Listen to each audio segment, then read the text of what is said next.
Hey guys, welcome back. This is Adit. இந்த class மூலமாக பிள்ளைகள் கடந்த வருடம், அதாவது 2023ஆம் ஆண்டு இறுதி பரீட்சைக்கு வந்த பணிஷ்ய முறைமை சம்பந்தமான பகுதி 2க்கான வினாக்கள நாங்க டிஸ்கஸ் பண்ண போறோம்.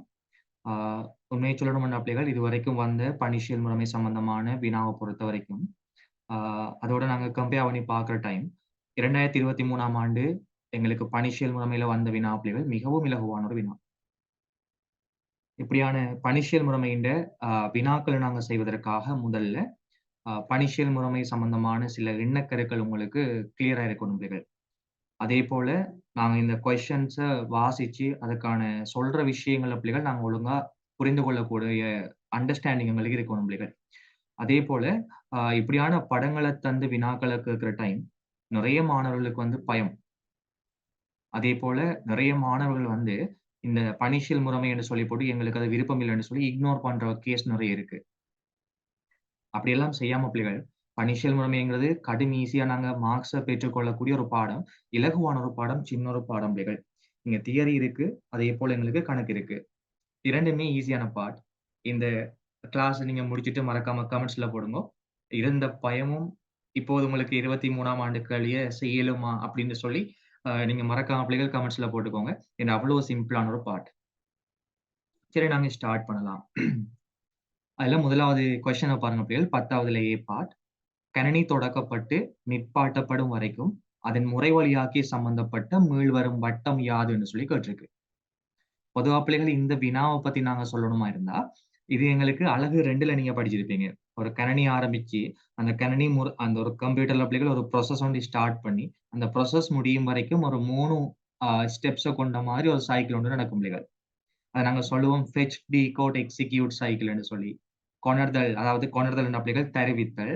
அடுத்து குறி அவிழ்த்தல் இல்லையா? டிகோட் பண்றது. அதே மாதிரி நிறைவேற்றுதல். அந்த கொணர்தல், குறியவிழ்த்தல், நிறைவேற்றுதல் அப்படின்னு சொல்லக்கூடிய ஃபெட்ச், டிகோட், எக்ஸிக்யூட் தான் பிள்ளைகள் இதுக்கான ஆன்சர். இது டைரக்ட் ஆன்சர். ஒரு சந்தர்ப்ப நிலை மாற்றத்தின் போது ஒரு கணினியின் முறை வழியாக்கில எந்த செய்நிரலின் அறிவுறுத்தல்கள் நிறைவேற்றப்படும்? முதலாவது கன்டெக்ஸ்ட் ஸ்விட்சிங்னா என்ன? கன்டெக்ஸ்ட் ஸ்விட்சிங்ங்கிறது ஒரு டைம்ல ஒன்றுக்கும் மேற்பட்ட செயல்கள் பணிஷியல் முறைமையால நடைபெறுகின்ற போது, இப்ப தற்சமயம் நடந்துட்டு இருக்கிற செயற்பாட்டை நிப்பாட்டி, இன்னும் ஒரு செயற்பாட்ட தொடங்குறது. அல்லது ஆல்ரெடி நாங்க நிறுத்தின செயற்பாட்ட மீண்டும் தொடரும் செயற்பாட்டுக்கு பேர் தான் கன்டெக்ஸ்ட் ஸ்விட்சிங். கன்டெக்ஸ்ட் பிள்ளைகள் ஸ்விட்ச் பண்றோம். ஒரு நிலையிலிருந்து இன்னும் ஒரு நிலைக்கு மாற்றுறோம். எங்களுக்கு கஷ்டமான பாட்டே இல்ல. ஓகே. அப்ப திங்க் பண்ணி பாருங்கடா. கன்டெக்ஸ்ட் ஸ்விட்சிங் டைம் என்ன நடக்கும் பிள்ளைகள்? ஒரு கற்பனை ஒன்று பண்ணி பாருங்க. ஏபி என்று சொல்லி 2 செயல்கள் எங்களுக்கு இருக்கு. எத்தனை செயல்? ஏபி என்று சொல்லி 2 செயல்கள். அதுல இப்ப தற்சமயம் சிபியூவால ஏ என்கிற செயலானது நிறைவேற்றப்படுதுன்னு வச்சுக்கோங்க. இப்ப ஏ நடந்துட்டு பிள்ளைகள் ஒரு 60% கம்ப்ளீட் ஆகுன்ற டைம்ல ஸ்டாப் ஆகுது. ஏண்டா இடையூறுக்கு உட்படுத்தப்படுது. இரண்டா பி இருக்கு பிள்ளைகள். அப்ப சிபியூ ஒவ்வொரு செயலுக்கும் டைம் ஒதுக்கி கொடுக்கும். அந்த டைமுக்குள்ள நிறைவேற்றப்படலைன்னு சொன்னா பிள்ளைகள் நிச்சயம் எங்களுக்கு ஸ்டாப் ஆகும். அந்த அடிப்படையில ஏங்கிற செயல் எங்களுக்கு நடந்து 60% பூரணம் அடையக்குள்ள எங்களுக்கு ஸ்டாப் ஆகுதுன்னு வச்சுக்கோங்க. ஸ்டாப் ஆகின பிள்ளைகள் அந்த செயலுக்கு என்ன மாற்றம் நடக்கும்டா, அந்த நிற்பாட்டப்படுகின்ற செயல்கள் தொடர்பான எல்லா விடயங்களும் அந்த செயல்களுக்கான பிசிபில ஸ்டோர் ஆகும் பிள்ளைகள். பிசிபி என்ன? பிசிபிங்கிறது பிள்ளைகள் ஒவ்வொரு செயல்கள் சம்பந்தமான தரவுகளை சேமித்து வைக்கக்கூடிய தரவு கட்டமைப்புக்கு பேர் பிள்ளைகள் ப்ராசஸ் கண்ட்ரோல் பிளாக் என்று சொல்லக்கூடிய பிசிபி. ஒரு கம்ப்யூட்டர்ல பிள்ளைகள் ஆப்பரேட்டிங் சிஸ்டமால 500 ப்ராசஸ் உருவாக்கப்பட்டிருக்குண்டா 500 ப்ராசஸுக்கும் தனித்தனியான பிசிபி காணப்படும். ஒரு பிசிபிங்கிறது பிள்ளைகள் செயல்களை நிறைவேற்ற தேவையான எல்லா மாதிரியான விஷயங்களையும் கொண்டிருக்கும். செயல்களை தனித்துவமாக அடையாளப்படுத்தக்கூடிய process ID, program counter, okay, registers information, management information, accounting information, அதே மாதிரி உள்ளீட்டு வெளியீட்டு வளங்கள் தொடர்பான விடயங்கள், என்ன மாதிரியான ஷெட்யூலிங் நுட்பங்களை பயன்படுத்துது, இப்ப இந்த ப்ராசஸ் தற்சமயம் எந்த நிலையில காணப்படுது, இப்படி ஒரு செயல்களை நிர்வகிக்க தேவையான சகல விதமான செயற்பாடுகளும் சகல விதமான தரவுகளும் பிசிபில காணப்படும். அப்ப பிசிபி தான் தீர்மானிக்க போறார் ஒவ்வொரு செயற்பாடுகளுக்குமான நிலைகளை. ஓகே. ஐ மீன் அந்த செயல்கள் காணப்படுற நிலைகள் எங்க ஸ்டோர்ல இருக்குமென்ற பிள்ளைகள் பிசிபில அந்த டேட்டா ஸ்ட்ரக்சர்ல. இப்ப ஒரு செயல் நிக்குதுன்ற பிள்ளைகள் அது எவ்வளவு கம்ப்ளீட் ஆயிருக்கு, அதுக்கு என்னென்ன வளங்கள் பயன்படுத்தப்பட்டு தற்சமயம் அது எங்க போகுதுன்னு சொல்லி எல்லா விதமான விஷயங்களும் அதுல பிசிபில ஸ்டோர் ஆக்கப்பட்ட பிறகுதான் அடுத்த செயலுக்கான டேட்டா அவங்களோட பிசிபில இருந்து ரெம்முக்கு லோட் ஆகும் பிள்ளைகள், சிபியூக்கு லோட் ஆகும். ஓகே. ஏன்டா யோசிச்சு பாருங்க பிள்ளைகள். இப்ப நாங்க ஏபி என்று சொல்லி 2 செயல்கள நாங்க மேற்கொண்டு வாரோம். ஏ வந்து ஸ்டாப் ஆகி பி வந்து இப்ப மேற்கொள்ளுன்றது. ஆ திரும்ப எங்களுக்கு ஏங்கிற செயலானது லோட் பண்றதுக்கான சான்ஸ் கிடைச்சா, ஏ வந்து விட்டத்திலிருந்து எங்களுக்கு லோட் ஆகும். அது எப்படி விட்டத்திலிருந்து லோட் ஆகுது? ஸ்டாப் ஆன திரும்ப தான் எங்களுக்கு ரீஸ்டார்ட் ஆகணும். ஏன் எங்களுக்கு விட்டத்திலிருந்து லோட் ஆகுதுன்னு சொன்னா, ஒரு செயல் நிக்கக்குள்ள பிள்ளைகள், அது எவ்வளவு கம்ப்ளீட் ஆயிருக்குன்னு சொல்லப்படிய தகவல்கள் எல்லாம் அதுல பிசிபில சேமிக்கப்படுறதால, திரும்ப அது மீண்டும் தொடங்குவதற்கான வாய்ப்பு வர டைம், பிசிபில இருந்து மீண்டும் தரவுகள லோட் பண்றதால பிள்ளைகள், விட்டத்தில் இருந்ததிலிருந்து எங்களுக்கு மீண்டும் அது தொடங்கப்படும். அப்ப 60% எங்களுக்கு பூரணமாக கம்ப்ளீட் ஆயிருக்குன்னா, திரும்ப அவர நாங்க ரீஸ்டார்ட் பண்ற டைம் 61வது பெர்சன்டேஜ்ல இருந்து தொடங்கக்கூடிய மாரி காணப்படும். ஓகே. அப்ப கன்டெக்ஸ்ட் ஸ்விட்சிங் டைம் ஒரு கணினியின் முறை வழியாகில எந்த செயின்களின் அறிவுறுத்தல்கள் நிறைவேற்றப்படுமெண்டா, பிசிபி அப்ளிகள் முழுக்க முழுக்க கண்ட்ரோல் பண்ணுவது ஆப்பரேட்டிங் சிஸ்டம். பிசிபிக்கான முழு செயற்பாடும் யார்ல தங்கியிருக்கு? Operating system. ஓஎஸ் தான் ஃபுல்லா கண்ட்ரோல் பண்றார். எனவே கேட்ட கேள்விக்கு ஆன்சர் எந்த செயின்களின் அறிவுறுத்தல் நிறைவேற்றப்படும்னு சொல்லி கேட்டால், ஆப்பரேட்டிங் சிஸ்டம் என்பதே ஆன்சர். பணிஷியல் முறைமை கிளியர். பணிஷியல் முறைமைக்கான செயின்களின் அறிவுறுத்தல்கள். ஃபைன். 3வது வினாவ பாருங்க பிள்ளைகள். ரெஜிஸ்டர் பதிவகம் என்பது இரும தகவல்களை வைத்திருப்பதற்கு உகந்த இரும கலக்குழுவாய் இருப்பதுடன், அது எழுவுகளின் தொகுப்பினால, அதாவது ஃபிளிப் ஃப்ளாப்ஸ் தொகுப்பினால கட்டமைக்கப்பட்டுள்ளது. ஒரு எண் பிட்டு பதிவகத்தை அமைப்பதற்காக எத்தனை எழுவுகள் தேவை என்று சொல்லி கேட்டிருக்கு பிள்ளைகள். 2 பிட்ஸ் ரெஜிஸ்டர்ஸ நாங்க உருவாக்கணும்னா, எங்களுக்கு 2 ஃபிளிப் ஃப்ளாப்ஸ் எங்களுக்கு தேவை பிள்ளைகள். 4 பிட்ஸ்ல ரெஜிஸ்டர்ஸ நாங்க உருவாக்கணும்னா, எங்களுக்கு 4 ஃபிளிப் ஃப்ளாப்ஸ் தேவை. அப்ப சொல்லுங்க, என் பிட்டு பதிவகத்தை அமைக்கணும்னா எத்தனை எழுவுகள் எங்களுக்கு தேவை பிள்ளைகள்? என் பிட்ஸ் என்று சொன்னா என் நம்பர் ஆஃப் எழுவுகள் எங்களுக்கு தேவை. அப்ப கேட்ட கேள்விக்கு ஆன்சர் என்ன பிள்ளைகள்? என். எத்தனைன்னு சொல்லி கேட்டா பிள்ளைகளே, ஏன்னா 4 பிட்ஸ்ல நாங்க ரெஜிஸ்டர் அடிக்கணும்னா 4 ஃபிளிப் ஃப்ளாப் தேவை. அப்ப என் பிட்ஸ்ல எங்களுக்கு தேவைண்டா என் எண்ணிக்கையில எங்களுக்கு தேவை. அதுவும் சிம்பிளான பார்ட். ஓகே. இந்த 3லயும் மூலையும் கேஸ் எடுத்திருக்கா பிள்ளைகள், பிரச்சனை இல்ல. ஆனா இனிமே செய்ய போற பார்ட்லாம் நீங்க மிகவும் அவதானமாக இருக்கணும் பிள்ளைகள். நல்ல சுவாரஸ்யமான பார்ட் பாருங்களேன். ஓகே. பி பார்ட்ட பாருங்க. பயனர் ஒருவர் ஒரு கணினி மீது பின்வரும் பைத்தன் குறிமுறைகளை ஓட விடுகின்றார். ஃபைன். இடப்பக்கத்தில் உள்ள குறிமுறை ஒரு கோப்பின் வரிகளை திரை மீது அச்சிடும் அதேவேளை மற்றைய குறிமுறை ஒரு சராசரி கணிப்பை மேற்கொள்கின்றது. கேளுங்க பாருங்க பிள்ளைகள், 2 ஃபைல் எங்களுக்கு தரப்பட்டிருக்கு. பைத்தன் ஃபைல். நாங்க பைத்தன் கோடிங் பண்ணுவோமே, அந்த கோடிங் பண்ணக்கூடிய 2 ஃபைல் பிள்ளைகள், பைத்தன் ஃபைல். ஒன்று ஃபைல் ரீடரோட பைத்தன் ஃபைல், 2வது அவரேஜ் அப்படின்னு சொல்லக்கூடிய பைத்தன் ஃபைல். அதுல இடப்பக்கத்துல காணப்படக்கூடிய கோடிங் பிள்ளைகள், ஃபைல் ரீடர் வந்து கோப்பின் வரிகளை வந்து திரை மீது அச்சிடுமாம். மற்றைய கோடிங், அதாவது average.py பார்த்தீங்கன்னா பிள்ளைகள், இது சராசரி கணிப்பை வந்து மேற்கொள்ளுமாம். ஓகே. நாங்க இந்த கோடிங்க கொஞ்சம் லேர்ன் பண்ணுவோம்னா பிள்ளைகள், உங்களுக்கு இது கேஸ் இல்ல. 2 ப்ரோகிராம் ரன் ஆகுது பிள்ளைகள். 2 ப்ராசஸ் ரன் ஆகுது. 2 கோடிங் ஃபைல் எங்களுக்கு ரன் ஆகுது. அவ்வளவுதான். அப்ப ஒரு டைம்ல 2 வேலை நடக்குது. ஓகே. அப்ப இந்த ஃபைலுக்குள்ள பார்த்தீங்கன்னா, ஃபைல ரீட் பண்றதுக்கான ஆப்ஷன்ஸ் எங்களுக்கு இருக்கு. கோடிங் எங்களுக்கு இருக்கு. average.py பிள்ளைகள் சராசரிகள கணிப்பதற்கான கோடிங் வந்து எழுதப்பட்டிருக்கு. நீங்க வலது பக்கம் பாருங்க, மெமரி அப்படின்னு சொல்லி ஒரு 10.1ல ஒரு இமேஜ் ஒண்ணு தந்திருக்காங்க. அந்த இமேஜ பார்த்தோம்னா, ஓஎஸ் என்று இருக்கு. ஓஎஸ் ன்னா உங்களுக்கு தெரியும், ஆப்பரேட்டிங் சிஸ்டம். ஏபி என்று தரப்பட்டிருக்கு. எஃபி என்று தரப்பட்டிருக்கு. எங்களுக்கு என்னன்னு தெரியா. No idea. கீழுக்கு பார்ப்போம் பிள்ளைகள். அது சம்பந்தமான விஷயங்கள கீழுக்கு டிஸ்கிரிப்ஷன்ல தந்திருக்காங்க. அத நாங்க வாசிச்ச பிறகு தான் விளங்கி எடுக்கலும். என்ன ஏபி, என்ன எஃபி என்று சொல்லி. சோ நாங்க கீழுக்கு வாசிக்கலாம். ஒரு குறித்த நேரத்துல கணினியின் நினைவகம் ஒரு 10.1ல் காட்டப்பட்டுள்ளது. ஓகே. ஒரு குறிப்பிட்ட டைம்ல பிள்ளைகள் ஸ்பெசிஃபிக்கான டைம் பீரியட்ல அவரோட மெமரியின் அந்த இமேஜ் வந்து பிள்ளைகள் எங்களுக்கு தரப்பட்டிருக்கு. பணிஷியல் முறைமை ஆப்பரேட்டிங் சிஸ்டம், கோப்பு வாசிப்பு முறைவழி ஃபைல் ரீடர் ப்ராசஸ், சராசரி முறைவழி அவரேஜ் ப்ராசஸ் ஆகியவற்றினால இடங்கொள்ளப்படுகின்ற நினைவக சட்டகங்கள் முறையே ஓஎஸ், எஃப்பி, ஏபி ஆகியவற்றால் காட்டப்பட்டுள்ளது. அண்ணா இப்ப சொல்றாங்க பாருங்க. அப்ப ஓஎஸ் என்று சொன்ன பிள்ளைகள் பணிஷியல் முறைமை ஸ்டோர் ஆகி இருக்கக்கூடிய ஃப்ரேம்ஸ் தான் பிள்ளைகள் ஓஎஸ். அப்ப இந்த 2 ஃப்ரேம்லயும் தான் பணிஷியல் முறைமையானது ஸ்டோர் ஆயிருக்கு. ஃப்ரேம் என்ன பிள்ளைகள்? எங்களோட பிரதான நினைவகத்தை நாங்க சம அளவான துண்டங்களாக பிரிப்போமாக இருந்தால், அப்படி பிரிக்கப்படுகின்ற ஒரு துண்டம் எங்களுக்கு யாரு?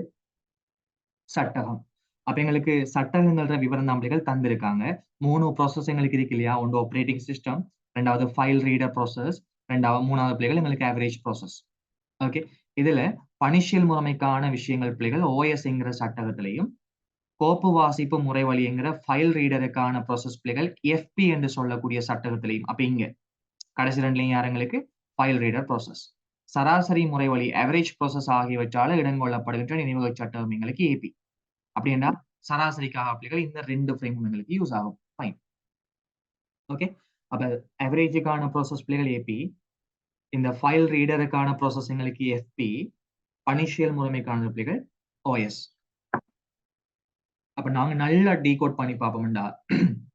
எஃபில என்ன சம்பந்தப்பட்ட விஷயம் காணப்படும் பிள்ளைகள்? எஃபி யாரை குறிக்குது? கோப்பு வாசிப்பு முறை வழி, ஃபைல் ரீடர் பைத்தன், ரைட். இந்த பைத்தன் ஃபைல பார்த்தோம்னா இந்த ஃபைலுக்குள்ள காணப்படுற எல்லா கண்டென்ட்டுமே அந்த எஃபிக்கான சட்டகத்துல காணப்படும். Yes ANOVA? எஸ். எப்படி பிள்ளைகள்?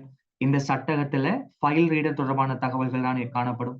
ஆகவே இந்த ஃபைலுக்குள்ள காணப்படுற கண்டென்ட் எல்லாமே பிள்ளைகள் எந்த ஃப்ரேமுக்குள்ள காணப்படும்? எஃபிக்குள்ள.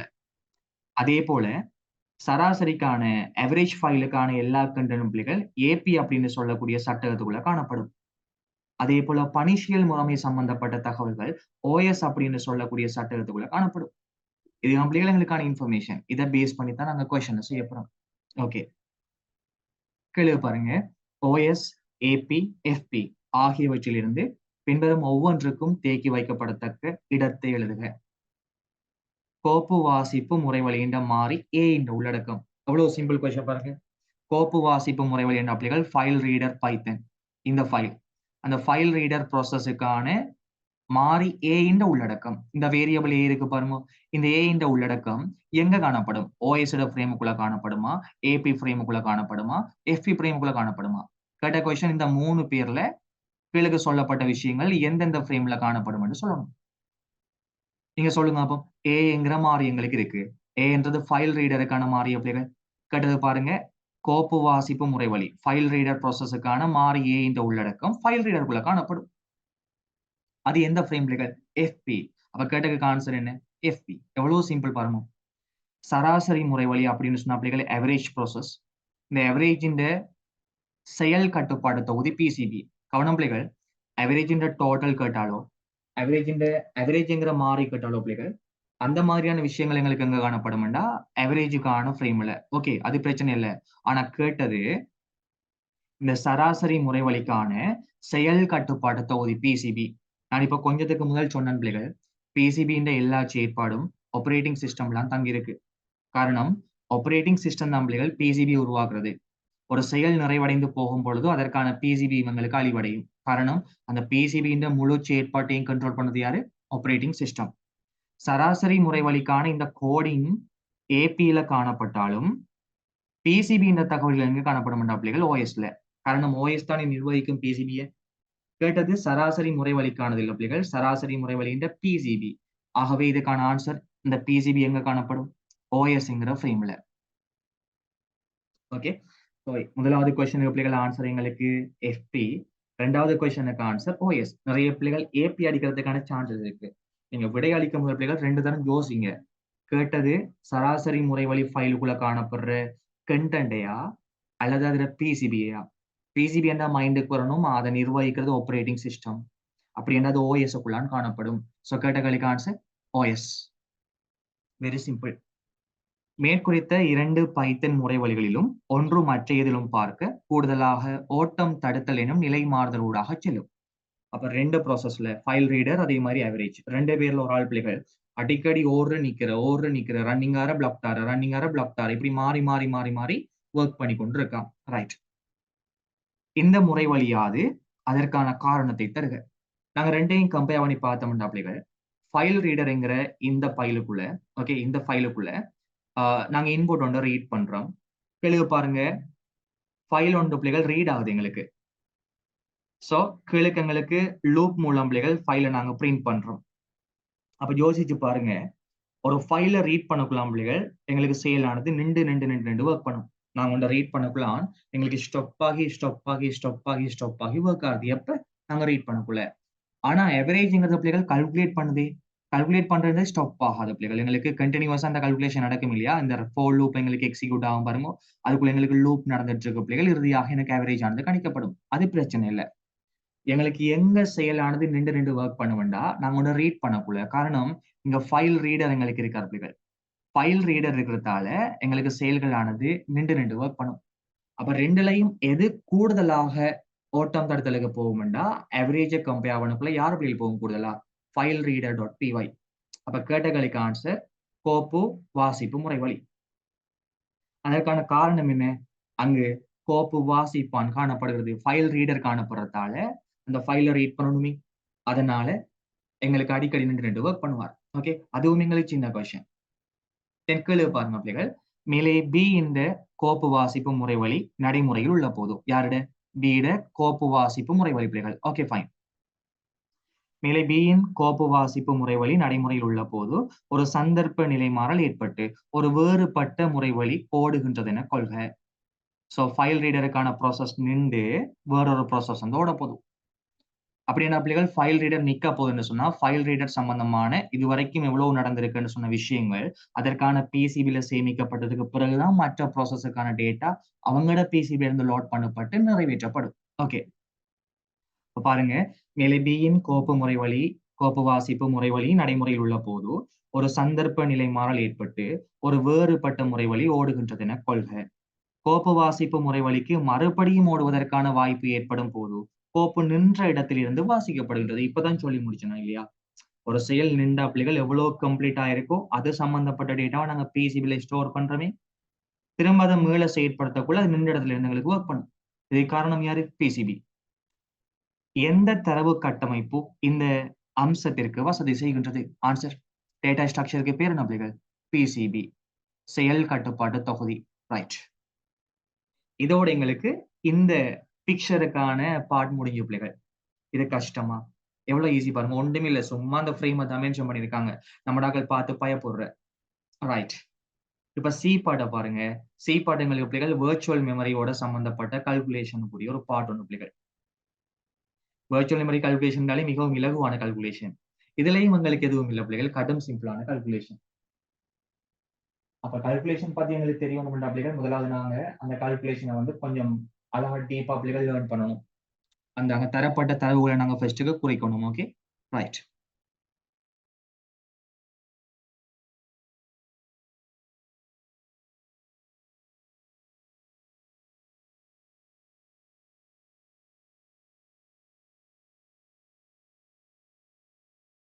நான் வந்து போர்ட ஷேர் பண்றேன். கைஸ் உங்களுக்கு டவுட்ஸ் இருக்குமுன்னா மறக்காம கமெண்ட்ஸ்ல போடுங்க. நான் அழகா எக்ஸ்பிளைன் பண்ணி போடுறேன். ரைட். ஃபர்ஸ்ட்டுக்கு நாங்க கொஸ்டின் வாசிச்சுட்டு பிள்ளைகள் நான் போர்ட ஒருக்கா ஷேர் பண்றேன்னா, ஒரு கணினி 32 பிட் மெய்நிகர் முகவரிகளை பயன்படுத்துகின்றது. எத்தனை பிட்ஸா? 32 பிட்ஸ் மெய்நிகர் முகவரிகளை பயன்படுத்துகின்றது. இந்த கணினி ஒரு 1 ஜிபி பௌதிக நினைவகத்தையும், ஒரு 4 கேபி பக்க அளவையும் கொண்டுள்ளது. இதை வச்சு பிள்ளைகள் நீங்க முடிவுக்கு வரணும். வெர்ச்சுவல் மெமரிக்கான டோட்டல் லென்த் எங்களுக்கு 32 பிட். இந்த கணினியின் இந்த கணினி ஒரு 1 ஜிபி அதாவது 230 பைட் பௌதிக நினைவகம் என்ற பிள்ளைகள் ரேம். அப்ப ரேம்ட கெப்பாசிட்டி எவ்வளவு பிள்ளைகள்? 1 ஜிபி. ஒரு 4 கேபி பக்க அளவையும் கொண்டிருக்கான். உங்களுக்கு தெரியும் பிள்ளைகள், பேஜ் சைஸ் வந்து 4 கேபி என்றா ஃப்ரேம்ட சைஸும் எங்களுக்கு எத்தனை கேபி? 4 கேபி. ஒரு பேஜோட சைஸ் ஒரு ஃப்ரேம்ட சைஸுக்கு சமம். இவங்க சொன்ன விஷயங்களை நாங்க ஃபர்ஸ்ட்டுக்கு நோட் பண்ணுவோமா? ரைட்.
ஓகே, முதலாவது பிள்ளைகள் நாங்கள் அவங்க தந்த தரவை ஃபர்ஸ்ட்டுக்கு நோட் பண்ணுவோமா?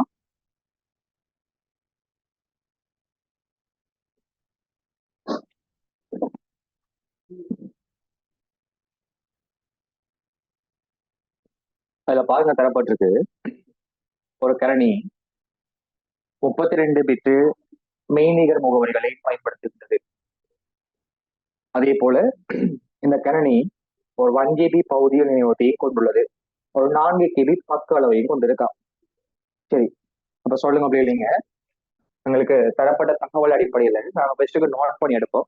நோட் பண்ணி எடுத்துட்டு மனுஷனா பிள்ளைகள் அதன் பிறகு எங்களுக்கு வினாவு தேர்தல் கிடைச்சிச்சு. சரியா? ரைட். அப்ப நாங்க நோட் பண்ணுவோம் பாருங்க. இதனோட வேர்ச்சுவல் மெமரி பிள்ளைகள் மாய நினைவகம். இப்ப நான் நோட் பண்றேன் பாருங்க, இதனோட மாய நினைவகம். ரைட். Okay, virtual memory. இப்போ மாய நினைவகம் எங்களோட பிள்ளைகள் உங்களுக்கு தெரியும், எங்களுக்கு 2 பகுதிகளை கொண்டிருக்கும் பிள்ளைகள். நாங்க எல்லாம் எங்களோட கிளாஸ்ல படிச்சிருக்கோம்.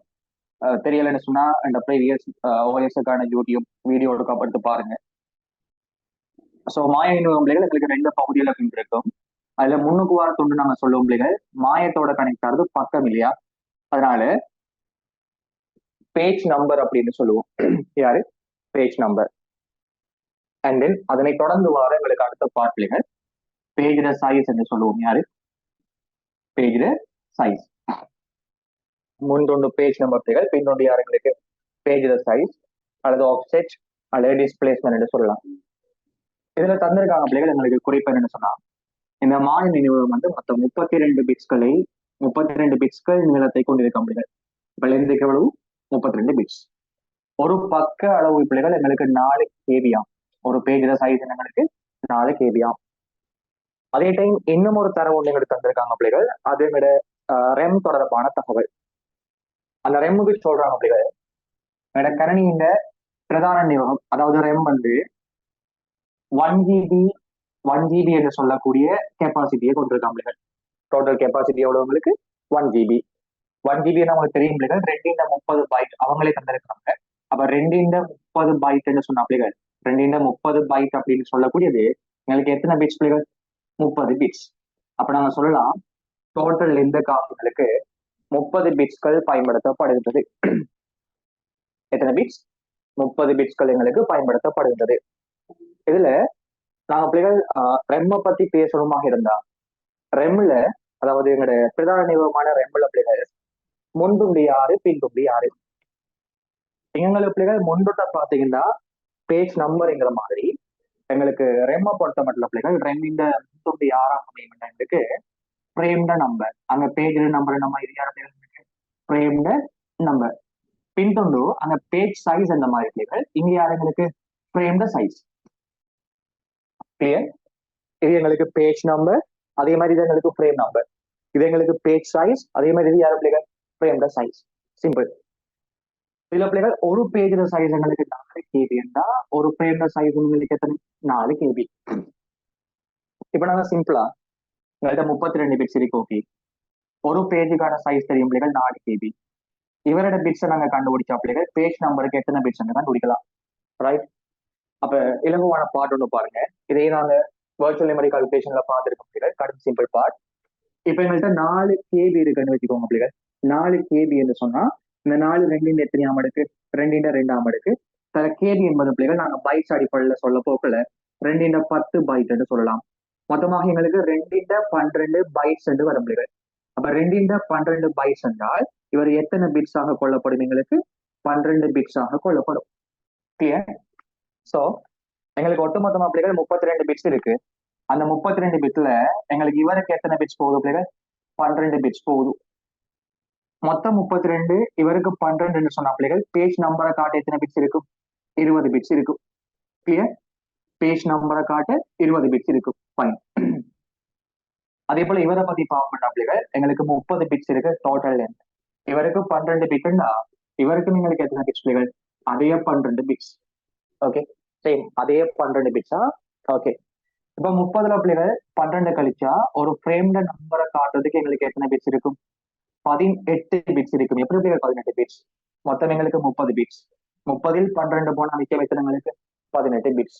இது இவங்க தந்த தரவுகளை நாங்க ஃபர்ஸ்ட்டுக்கு நோட் பண்ணியிருக்கோம் பிள்ளைகள். இதை கொண்டுதான் நாங்க கணித்தல மேற்கொள்ள போறோம். ஓகே, நாங்க ஃபர்ஸ்ட் பிள்ளைகள் பார்ப்போம் அவங்க என்ன கொஸ்டின் தந்திருக்காங்கன்னு. முதலாவது, பௌதிக நினைவகத்தில் உள்ள சட்டகங்களின் எண்ணிக்கையை 2 ஒரு வலுவாக எழுதுக. பௌதிக நினைவகத்தில் காணப்படக்கூடிய சட்டகங்களோட எண்ணிக்கையை 2 ஒரு வலுவாக எழுதட்டுமா? ஃப்ரேம்ட நம்பர். அப்ப சொல்லுங்க பிள்ளைகள், சட்டகங்களின் எண்ணிக்கை சமம் சட்டகங்களின் எண்ணிக்கைகளை கேட்டிருக்காங்க பிள்ளைகள். அப்ப சட்டகங்களோட எண்ணிக்கை நாங்க எப்படி பாக்குறோம்? எண்ணிக்கை எப்படி பாக்குறோம் பிள்ளைகள்? எங்களுக்கு ஃப்ரேம்ட நம்பரை காட்டுறதுக்கு 18 பிட்ஸ் இருக்கு. எனவே 2 ஃப்ரேம்ஸ் நாங்க உருவாக்கியலும். இது எங்களுக்கு முதலாவது மெத்தட். என்ன பிள்ளைகள்? எங்களுக்கு ஃப்ரேம்ட நம்பரை காட்ட 18 பிட்ஸ் இருந்தா ஃப்ரேமை கொண்டு நாங்க இந்த 18 பிட்ஸை கொண்டு எத்தனை ஃப்ரேமை நாங்க உருவாக்கியலும் அதை 2 அடுக்கா போட்டா 2 வலுவா போட்டா சரி, சிம்பிள் எங்களுக்கு. ஓகே, இல்ல நாங்க இந்த மெத்தட் அப்ளை பண்ணல, நாங்க மற்ற மெத்தட் போட்டிருக்க பிள்ளைகள். உங்களுக்கான மெத்தட் 2 இவ்வாறு அமையும் பாருங்க. நான் இப்ப சொல்ல போற பிள்ளைகள் மெத்தட் 2. ஒரு பிள்ளை இப்படி கணிக்கலாம், எங்களுக்கு விட வந்தா சரி பிள்ளைகள். மெத்தட் 2 பாருங்க. ஃப்ரேம்ங்கிறது யாரு பிள்ளைகள்? எங்களோட ரெண்ட மொத்த கொள்ளளவை, இதான் எங்களோட பிரைமரி மெமரி. அந்த பிரைமரி மெமரியில மொத்த கொள்ளளவு பிள்ளைகள் சம அளவான துண்டங்களாக பிரிப்பமாக இருந்தா அந்த பிரிக்கப்படுற ஒரு துண்டத்தை நாங்க சொல்லுவோம் எப்படி பிள்ளைகள்? இன்னொரு துண்டத்துக்கு பேர் தான் எங்களுக்கு சட்டகம் என்று சொல்லக்கூடிய ஃப்ரேம். இந்த ரெண்ட மொத்த கொள்ளளவு உங்களுக்கு தெரியும் பிள்ளைகள் எவ்வளவு? எங்களுக்கு 1 GB. 1 GB என்பது பிள்ளைகள் எத்தனை பைட்? அவங்களே தந்திருக்காங்க 230 பைட்டா. அப்ப டோட்டல் எங்களுக்கு 230 பைட் அப்படின்னு தந்திருக்காங்க. ஒரு துண்டத்துக்கான அளவு பிள்ளைகள் 4 KB. இங்குள்ள ஒவ்வொரு துண்டமும் எங்களுக்கு சமனாகத்தான் இருக்கும். மொத்தம் எங்களுக்கு 230 பைட். ஒரு துண்டம் 4 KB என்று சொன்னா இப்படி 4 KB படி எத்தனை துண்டங்கள் காணப்படும்? மொத்த கொள்ளளவு 230 பைட். ஒரு சட்டகத்தின் அளவு எங்களுக்கு 4 KB. இப்ப மொத்தம் எவ்வளவுன்னு சொல்லி பார்த்தா பிள்ளைகள் நாங்க எப்படி பார்ப்போம்? பிரதான நியமத்தின் மொத்த கொள்ளளவு 230 பைட்டு நாங்க பிரிக்க போறோம் பிள்ளைகள். ஒரு துண்டத்துக்கான அளவு எங்களுக்கு 12 பிட்ஸ் என்று சொன்னா எத்தனை பைட் பிள்ளைகள்? 2 பைட். 12 பிட்ஸ் இருக்கு பாருங்க. 4 KB பிள்ளைகள் இப்பதான் கட்டுறது. 4 KB எத்தனை பிட்ஸ் கிச்சாம? எத்தனை பைட்டு கிச்சாம? 2 பைட். எனவே 2 பைட்டால பிரிச்ச பிள்ளைகள் பிரிக்கின்ற பொழுது எங்களுக்கு அடுக்குகள் கழிப்படும். அப்ப 230ல 2 போனா 2 பைட். இதை விட எங்களுக்கு நான் இங்க போட்ட ஸ்ட்ரக்சர் இருக்கு பிள்ளைகள் கடுமைசி. நீங்க இங்க மொத்தமா போட்டு எடுப்பீங்கன்னா 18 பிட்ஸ் உங்களுக்கு ஃப்ரேமுக்கு இருக்கு. அப்ப 2 ஃப்ரேம்ஸ் உருவாக்கலாம். அப்ப இதை கொண்டு நாங்க எத்தனை பக்கங்கள் உருவாக்கலாம்னு வினா வந்த பிள்ளைகள் நீங்க பார்க்கணும். பக்கங்களோட எண்ணிக்கையை காட்ட எத்தனை பிட்ஸ் இருக்கு? 20 பிட்ஸ். எனவே 20 பக்கங்கள் உருவாக்கலாம். கிளியர்? அப்ப அவங்க கேட்கறத பொறுத்த பிள்ளைகள் நீங்க விளையாடிக்க ரெடியா இருங்க. சட்டகம் கனெக்ட் ஆகுது ரெம்மோட, பக்கம் கனெக்ட் ஆகுது மாயத்தோட. எத்தனை பக்கம் கேட்டா 220, எத்தனை சட்டகம் கேட்டா 218. காரணம் எங்களுக்கு 18 பிட்ஸ்கள் சட்டகத்துல எண்ணிக்கையை காட்டுறதுக்காக இருக்கு பிள்ளைகள். கேட்டது நம்பர் ஆஃப் ஃப்ரேம்ஸ். கிளியர்? இப்ப எங்களுக்கு அடுத்த வினாவை பார்த்துக்கோங்க பிள்ளைகள். அடுத்த வினா கொஸ்டின் நம்பர் 2.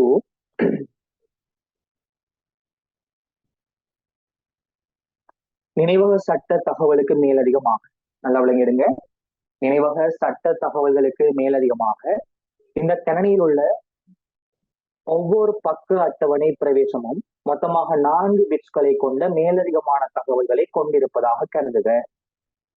மீண்டும் வாசிக்க பாருங்க.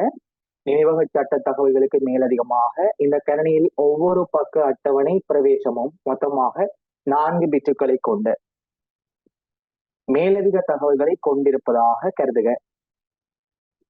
அனைத்து மெய்நிகர் பக்கங்களும் எல்லா வர்ச்சுவல் பேஜஸும் பயன்படுத்தப்படுகின்றன என கொண்டு இந்த கணினியின் ஒவ்வொரு முறை வரைக்கும் தேவைப்படக்கூடிய பக்க அட்டவணையின் பேஜ் டேபிளுக்கான ஒட்டுமொத்த அளவு 2 P தர Q பிட்டுகள் என காட்டப்படும் எனின் PQ ஆகியவற்றின் பெருமானங்கள் யாது? ரைட்.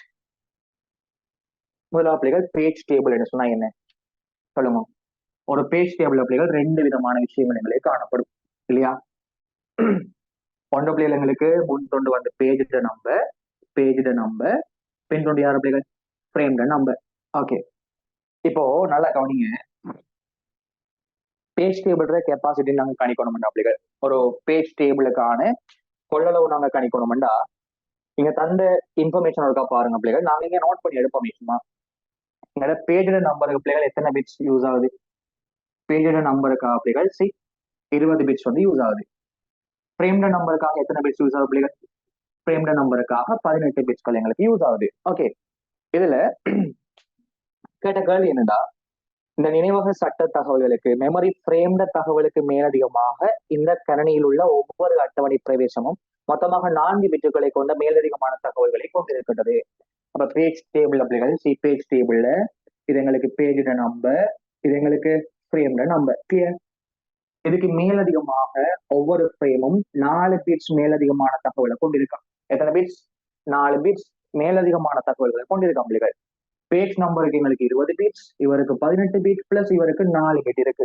ஓகே, அப்ப ஒவ்வொரு பேஜ் டேபிளின் ஃப்ரேமின் என்ட்ரி பிள்ளைகள், பேஜ் டேபிளின் என்ட்ரி 22 பிட்ஸ்களை கொண்டிருக்கும். எஸ் ஆனவா? காரணம் ஃப்ரேம் நம்பருக்கு மேலதிகமாக 4 பிட் எங்களுக்கு சேருது பிள்ளைகள். அப்போ ஒவ்வொரு ஃப்ரேம்லையும் உங்களுக்கு 18ஓட 4 சேர்ந்து 22 பிட்ஸ்களாக காணப்படும்.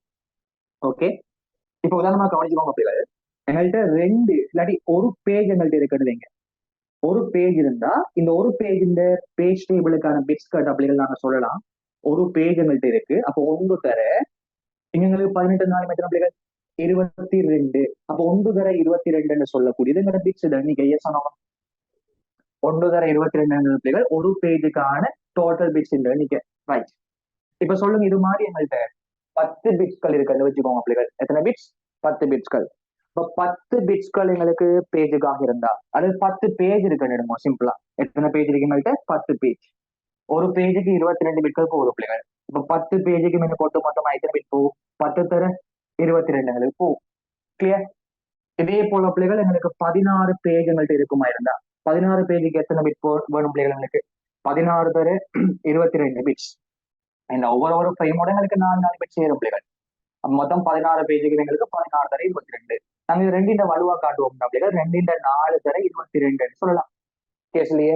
ரைட், எங்கள்கிட்ட கேட்டது பிள்ளைகள், இங்க எல்லா பக்கங்களும் எங்களுக்கு பயன்படுத்தப்படுகின்றது என கொள்க. எல்லா பக்கங்களும் எங்களுக்கு யூஸ் ஆகுதான். அப்போ ஒட்டு மொத்தமா இந்த சிஸ்டம்ல எத்தனை பக்கம் இருக்கு?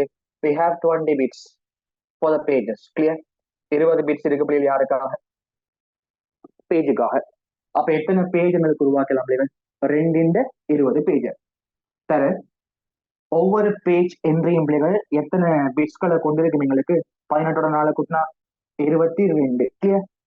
அப்போ ஒட்டு மொத்தமா எங்கள்கிட்ட 2 பேஜஸ் காணப்படுறதால 2 தர 22 பிட்ஸ்களை கொண்ட மாதிரி பேஜ் டேபிளுக்கான சைஸை நாங்க கணக்கிடும்.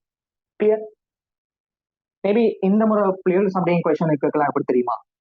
இங்க எல்லா பிட்ஸ்களும் பயன்படுத்தப்படுகின்றதுன்னு சொல்லி சொல்லியிருக்காங்க. ஒருவேளை இப்படி சொல்லலாம், எங்கள்கிட்ட இருக்கிறதுல 2 பேஜஸ் தான் தகவல்களை கொண்டிருக்குன்னு சொன்னா பேஜ் டேபிள் என்ற இந்த கெப்பாசிட்டி என்ன? அப்ப 2 எங்களுக்கு கொண்டிருக்குமா? இல்ல. 2 தகவல் இருக்கும். அப்ப 2 தர 22 போட்டோம்னா சரி.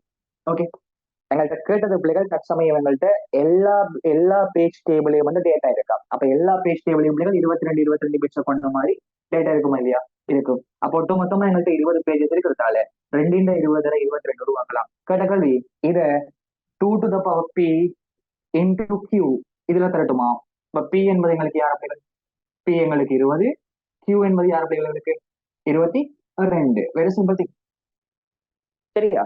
யாருக்கும் டவுட் இருக்கு பண்ண பிள்ளைகள் கமெண்ட்ஸ்ல போடுங்க, நான் எக்ஸ்பிளைன் பண்ணி விடுறேன். பிரச்சனை இல்லை. ஓகே, இப்ப அடுத்த கொஸ்டின். ஒரு குறித்த முறை வழியின் மெய்நிகர் முகவரி 4097 ஆனது பௌதிக நினைவகத்தின் சட்டம் 2க்கு படமாக்கப்படும் என. என்னவா? ஒரு குறித்த முறை வழியின் மெய்நிகர் முகவரி 4097 ஆனது பௌதிக நினைவகத்தின் சட்டம் 2ற்கு படமாக்கப்படும் எனின் மெய்நிகர் முகவரி 4097க்குரிய பௌதிக முகவரியை தசம வடிவத்தில் எழுதுக. பக்க எண்கள், சட்டக எண்கள், முகவரிகள் ஆகியன 0 தொடங்குகின்றது என கொள்க. Right, very simple. நான் கிளீன் பண்ணிட்ட பிள்ளைகள் எக்ஸ்பிளைன் பண்ற பாருங்க.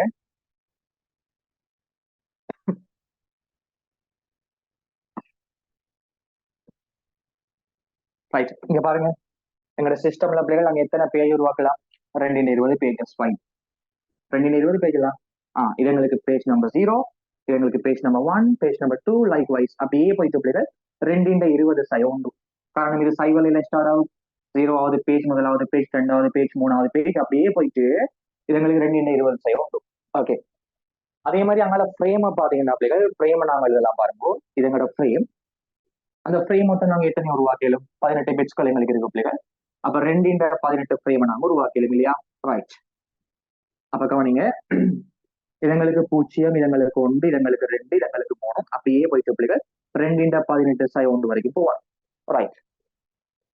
இதுல கேட்ட கேள்வி என்னண்டாங்களுக்கு 3ஆம் கேள்வி, ஒரு குறித்த முறைவழியின் மெய்நிகர் முகவரி. மெய்நிகர் முகவரி என்ற பிள்ளைகள் எங்களுக்கு வெர்ச்சுவல் அட்ரஸ் 4097 சட்டகம் 2க்கு படமாக போறாங்களாம்.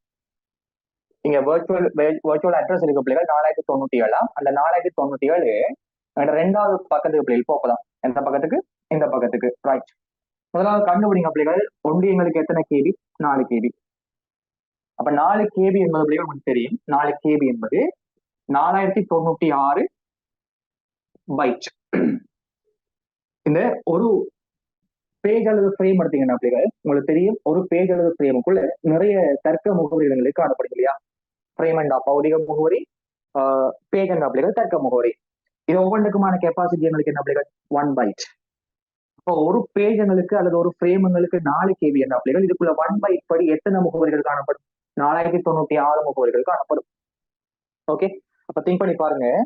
இங்க நான் எடுத்த என்ன பிள்ளைகள் 0ல இருந்து 4096 இதுல முடியும் எங்களுக்கு 4095.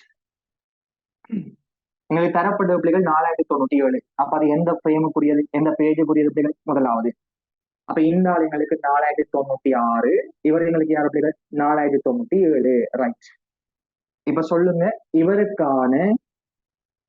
இவருக்கான லொஜிக்கல் அட்ரஸ் நாங்க எழுதுவோம் பிள்ளைகள். முன் துண்டு எங்களுக்கு யார் பிள்ளைகள்? Page number. பின் துண்டு எங்களுக்கு யார்? ஆஃப்செட். இது எங்களுக்கு முதலாவது பேஜ்ல இருக்கா? அந்த பேஜ்ல 0வது ஆள், முதலாவது ஆள், அதுலயும் எங்களுக்கு முதலாவது ஆள் இருக்கா? கிளியர்? இது எங்களுக்கு மேப்பிங் நடந்தா சொல்றாங்க வினாவுல. இது 2வது பேஜுக்கு எங்களுக்கு மூவ் ஆகுதான். அப்படின்னா மெப்பிங்குக்கு உட்படுத்தப்பட்டு வார அந்த முகவரி யாரா இருக்கு பிள்ளைகள் சொல்லுங்க. எங்களுக்கு 1 சொன்னா இது மெப் பண்ற டைம்ல ஆஃப்செட் மாறாது. அப்ப இங்கேயும் 1 இந்த பேஜ் நம்பருக்கு பதிலா பிள்ளைகள் நாங்க ஃப்ரேம்ல நம்பரை போட்டா அது எங்களுக்கு 2. அப்ப 2ல எங்க போவான்னு சொல்லி கேட்டா பிள்ளைகள், இங்க 2ல முதலாவது இல்ல பிள்ளைகள் 2வது ஆளுன்னா இதுலயும் எங்க போவானுக்கு 2வது ஆள். இந்த பிளேஸுக்கு தான் வரப்போகுது. இப்ப இவரோட முகவரி என்ன கண்டுபிடிக்கணும். அப்ப நாங்க கவுண்ட் பண்ணுவோம் பிள்ளைகள். 0 to 4095 மட்டும் வர பிள்ளைகள். இது எங்களுக்கு 4096 இருந்து 8191 வரைக்கும் போவார் இல்லையா? இதங்களுக்கு 8192, இதங்களுக்கு 8193. அப்ப கேட்ட கடைக்கு ஆசை 8193. இது கணிதம் பாக்குறது. இதை பாக்குறதுக்கு ஷார்ட்கட் வே ஒன்று இருக்கு பிள்ளைகள். கடும் சிம்பிள். எங்களுக்கு சொல்றாங்க பாருங்க, நாங்க ஃபர்ஸ்ட் இவரோட முகவரியை கண்டுபிடிக்கிறானே. முதலாவதுல இருக்காருன்னு சொல்லி ஃபைன். எங்க மூவ் ஆகுறாள்? 2வதுல முதலாவதுக்கு மூவ் அனுப்புறாள். அந்த 2வதுல முதலாவதுக்கான இடத்துக்கான அட்ரஸ் எங்களுக்கு யாருன்னு நாங்க கண்டுபிடிக்கணும். போட்டோ கண்டுபிடிக்கலாம். இல்லாட்டி எங்களுக்கு ஷார்ட்கட் ஒன்று இருக்கு பிள்ளைகள். ஷார்ட்கட் என்னன்னு சொன்னா, எத்தனையாவது பேஜுக்கு போற? 2வது.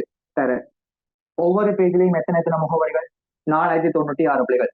4096 இந்த ஒவ்வொன்றுக்குள்ளேயும் எங்களுக்கு 4 கேபி இருக்கு. சக அதுல எத்தனையாவது இடத்துக்கு போற பிள்ளைகள்? 0வது இடம். இது எங்களுக்கு முதலாவது இடம். இப்ப சொல்லுங்க, 2 தர 4096, 8192, சக உண்டு 8193 என்று சொல்லக்கூடியது எங்களுக்கான முகவரி. கடன் ஈஸியா பார்க்கலாம் பிள்ளைகள். டவுட் இருக்கா உங்களுக்கு? எனிபடி டவுட் இருந்தா பிள்ளைகள் கமெண்ட்ஸ்ல போடுங்களா?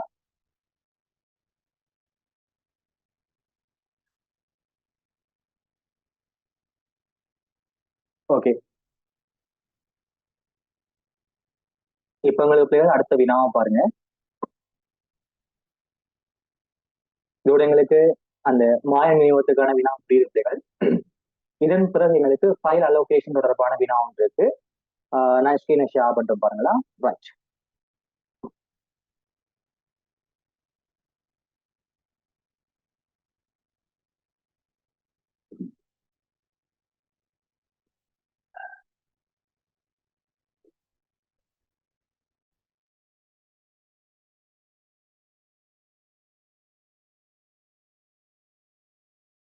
இதுல பாருங்க பிள்ளைகளுக்கு எஃப் பாட்டை பாருங்க. நான்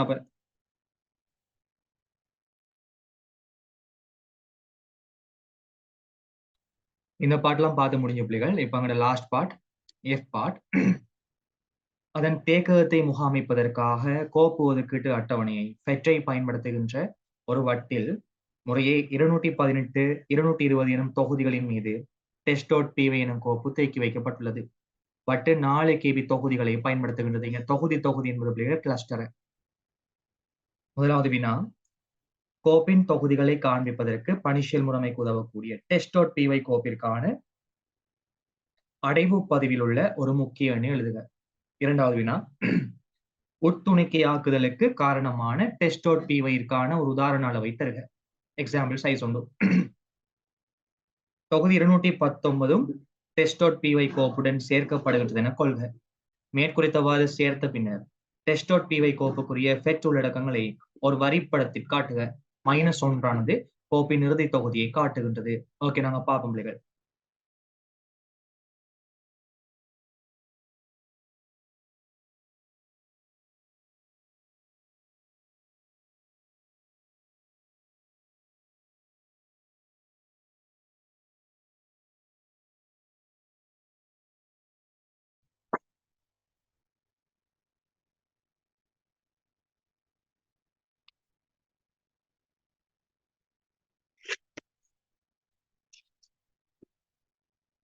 ஓகே, நான் ஃபர்ஸ்ட் பிளேல கிளீன் பண்றேன் போர்டு.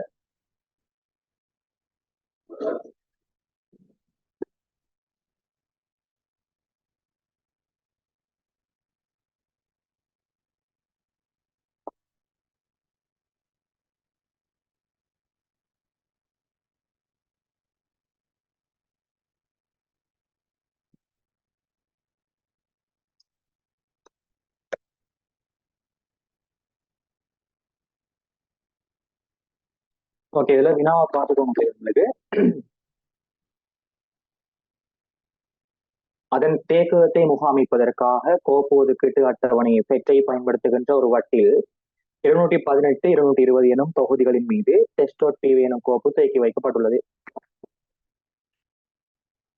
சோ பாருங்க, ஒரு ஃபெட் சிஸ்டம் ஒன்று இருக்கு, fed file allocation table.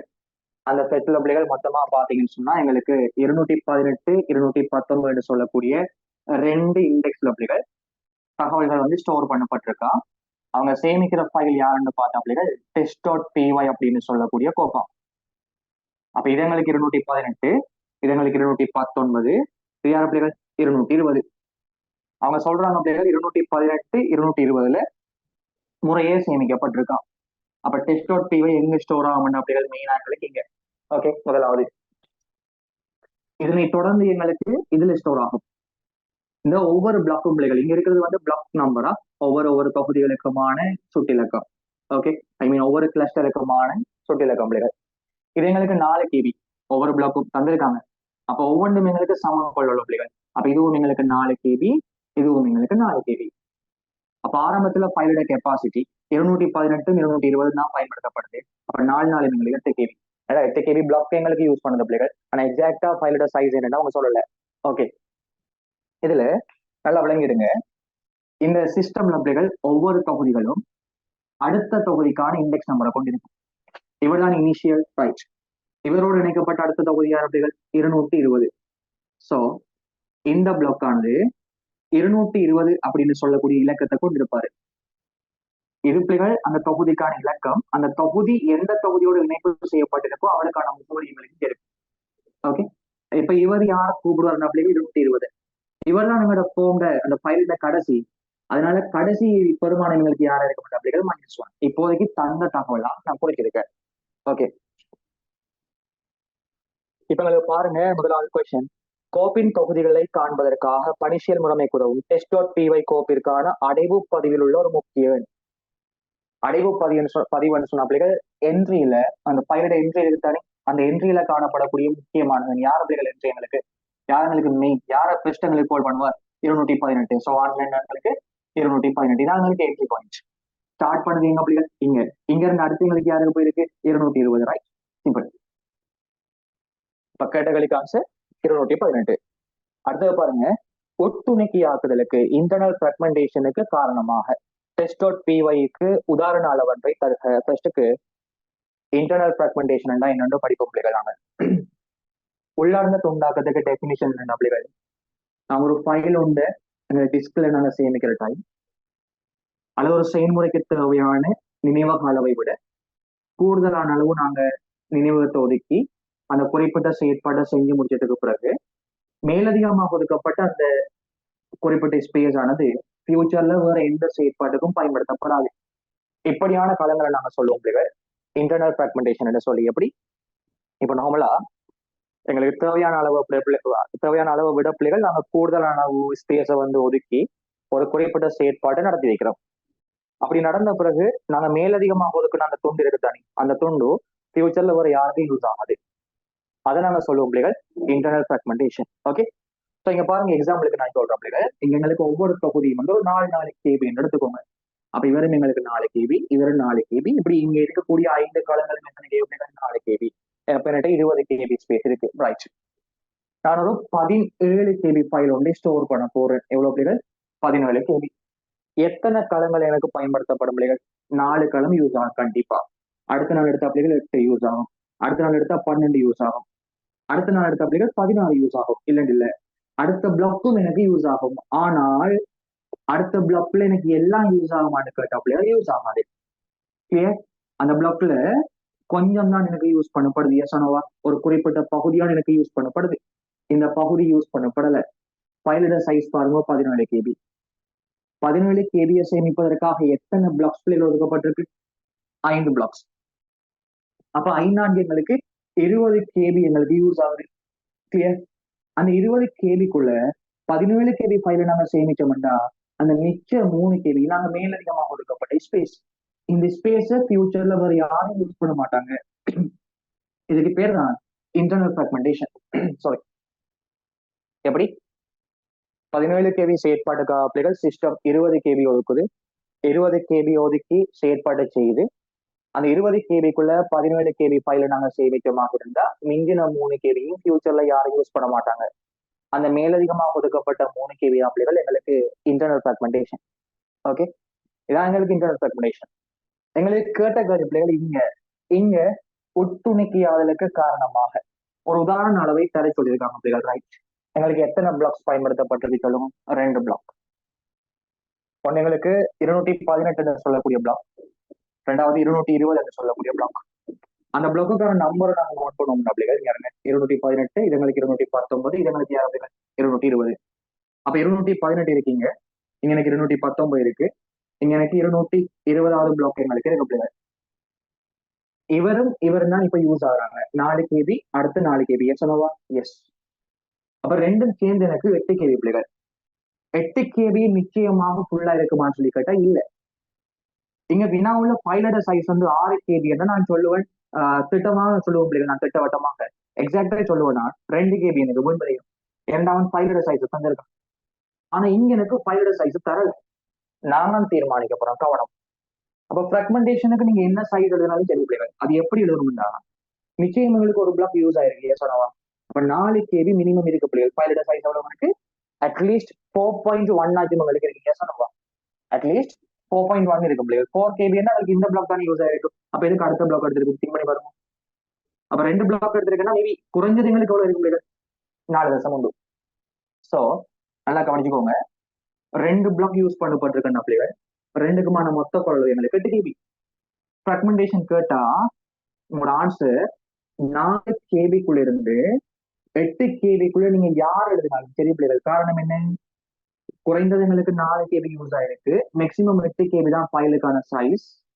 Fragmentation கேட்டா பிள்ளைகள் இதுக்குள்ள நீங்க யார் எழுதினாலும் சரி. Okay, very simple thing. அப்ப யோசிச்சு பாருங்க பிள்ளைகள், எங்களுக்கு 3 இடத்துல உதாரணமா XYZ சொல்லி நாங்க 3 கிளஸ்டர் வந்து யூஸ் பண்றோம் பிள்ளைகள். 3 கிளஸ்டருமே எங்களுக்கு யூஸ் ஆயிருக்குன்னு வச்சுக்கோங்களேன். ஒவ்வொன்றும் எங்களுக்கு 4 KB. அப்ப இங்க ஃபிராக்மெண்டேஷன் எவ்வளவு ஏற்படுத்தப்படலாம்னா கண்டிப்பா எனக்கு 2 வந்து ஃபுல்லா இருக்கு. கிளியர்? அப்ப 8 KB இருந்து எவ்வளவு KB வரை பிள்ளைகள்? 12 KB வரை. ஓகே, எங்களுக்கு கேட்டது இந்த 2 பிளாக் சம்பந்தமாக. அப்ப 4 மட்டும் 8 KB கொண்டிருக்கிறதால பிள்ளைகள் எங்களுக்கு பிளாக்ஸோட அந்த இன்டர்னல் ஃபிராக்மெண்டேஷன் 4 KB to 8 KBக்குள்ள இருக்கலாம். அப்ப இதுக்குள்ள நீங்க எந்த ரேஞ்ச் எழுதினாலும் மூலமான்னு சொல்லணும். சரி, ரைட். அடுத்த இறுதி வினாவை பாருங்க. தொகுதி 219 test.py கோப்புடன் சேர்க்கப்படுகின்றது என கொள்க. இங்க பாருங்க, 218 அதன் பின்னர் 220 அப்படிகள் ஸ்டோர் பண்ண 219 யாருமே இல்லை, சும்மா இருக்காங்க. இப்போ மேபி யாரும் ஓபன் பண்ணி சில சேஞ்சஸ் பண்ணலாம் இல்லையா? அப்படி சேஞ்சஸ் பண்ணி பிள்ளைகள் 219 வந்து யூஸ் பண்றாங்களாம். தொகுதி 219 டெஸ்ட் டாட் பிஒய் கோப்புடன் சேர்க்கப்படுகின்றது என கொள்க. மேற்குறித்தவாறு சேர்த்த பின்னர் டெஸ்ட் டாட் பிஒய் கோப்புக்குரிய பெற்றுள்ளடக்கங்களை ஒரு வரிப்படத்தை குறித்து காட்டுக. -1 ஒரு கோப்பின் இறுதி தொகுதியை காட்டுகின்றது. கடும் சிம்பிள் கொஸ்டின். ஆல்ரெடி 218 தான் என்ட்ரி பாயிண்ட். அதோட யாரு சேமிக்கப்பட்டிருக்கு? 220. அதுகிட்ட போய் பார்த்தா எதுவுமே இல்லை, இவ்வளவு லாஸ்ட். இப்ப நாம ஃபைலோட சைஸ் அப்டேட் பண்றோமே, அப்டேட் பண்ணி 219 நாங்க யூஸ் பண்றோம். அப்ப சொல்லுங்க, 218 220 கால் பண்ணுவார். 220 தான் எனக்கு லாஸ்டா இருந்த. இப்ப சில அப்கிரேட் பண்ணி நான் இதான் மாதிரி 219 நான் சேர்த்திருக்கேன். அப்ப 219 தான் எங்களுக்கு லாஸ்ட். எஸ் ஆனவா? அப்ப இவரை கூப்பிட்டா பிள்ளைகள், இவர் யாரை கூப்பிடணும்? இவரு. அப்ப 220 சொல்லக்கூடிய களத்துல என்ன நம்பர் இப்போ அப்டேட் ஆகும் பிள்ளைகளுக்கு? 219 எங்களுக்கு அப்டேட் ஆகும். கிளியர்? இவர் 220 கால் பண்ண, 220 யாரை கால் பண்ண? 219. 219 போனா இங்க எதுவுமே இல்ல. அப்ப இவர் எங்களுக்கு -1. கேட்டகரிக்கான டயக்ராம் பேசுவாங்க. என்ன கொஸ்டின் பாத்தீங்களா? ரைட். ஸோ கைஸ், எங்களுக்கு நார்மலா பாத்தீங்கன்னா ஓஎஸ்ல வரக்கூடிய எல்லா பாட்டும் நாங்க பார்த்தாச்சு. எஸ், இது இவ்வளவுதான் பிள்ளைகள் உங்களுக்கு வந்த ஓஎஸ்ல கொஸ்டின். இது கஷ்டமா யோசிச்சு பாருங்க. இதுல எந்த கஷ்டமும் இல்லை பிள்ளைகள், கடும் இலகுவானதுனா. ஆனா நிறைய பேர் இதை கஷ்டம்னு சொல்லி நினைச்சு ஸ்கிப் பண்ணிட்டாங்க. இதே ஸ்கிப் பண்ணாக்க உண்மையா அநியாயமா மார்க்ஸை லாஸ் பண்ணிருக்கணும். திங்க் பண்ணி பாருங்களேன், இதுல என்ன இருக்கு பிள்ளைகள்? ஒன்றுமே இல்லை. விஷயத்தை நீங்க விளங்கி செஞ்சீங்கன்னா சரி. கிளியர்? ஏன்னா இங்க எதுவுமே பிள்ளைகள் எங்களுக்கு இல்லை. அதுல முக்கியமான குறிப்பு என்னன்னு சொன்னா பிள்ளைகள், சிலாக்கள் 218 தொடர்ந்து 220 எங்களுக்கு சொன்னா, சிலாக்கள் 218 அதன் கீழே 220 போடுவாங்க. இப்படி கவனம் பிள்ளைகள். இதெல்லாம் நீங்க விடக்கூடிய மிஸ்டேக்ஸ். அப்படி தெரியுமா? 218 இது எங்களுக்கு 220 போடுவாங்க. அப்ப இதுல வந்து 220 கொண்டு இருக்கும். இவன் எதுவும் இல்ல, -1. திரும்ப 219 தனி 219. அப்ப இங்க 219 போடப்பட்டு இங்க யார போற? -1. இப்படி போட்டு அவங்க ஆன்சர் வாங்க பிள்ளைகள். ஏன் ரோங்னு சொன்னா, இந்த ஓர்டர் இருக்கு தானே, பிளாக் இந்த ஓர்டர், இது கம்பல்சரியா ஓர்டர் இருக்கணும் சீக்வன்ஸ்ல. கீ அந்த கைட்ல கூட உங்களோட அந்த கீழ கூட மென்ஷன் பண்ணியிருக்காங்க பிள்ளைகள். இந்த பெருமானங்களை நீங்க வரிசையில எழுதலைன்னு சொன்னா புள்ளிகள் வழங்கப்படாது.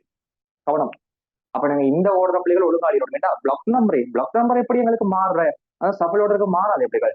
சீக்வன்ஸ் நம்ப போது எங்களுக்கு அதுல உள்ள கண்டென்ட் எங்களுக்கு மாறலாம், அது கேஸ் இல்லை. ஆனா இந்த நம்பர் எங்களுக்கு ஓர்டரா போகும். ரைட்? ஸோ கைஸ், இவ்வளவுதான் எங்களுக்கு ஓஎஸ்ல இருக்கக்கூடிய கொஸ்டின். வேற எதுவும் கொஸ்டின் செய்யணும்னு சொன்ன பிள்ளைகள் மறக்காம நீங்க கமெண்ட்ஸ்ல போடுங்க, நான் செஞ்சு காட்டுறேன். இது எங்களுக்கு கஷ்டமான பாடியில் பிள்ளைகள். ரைட்?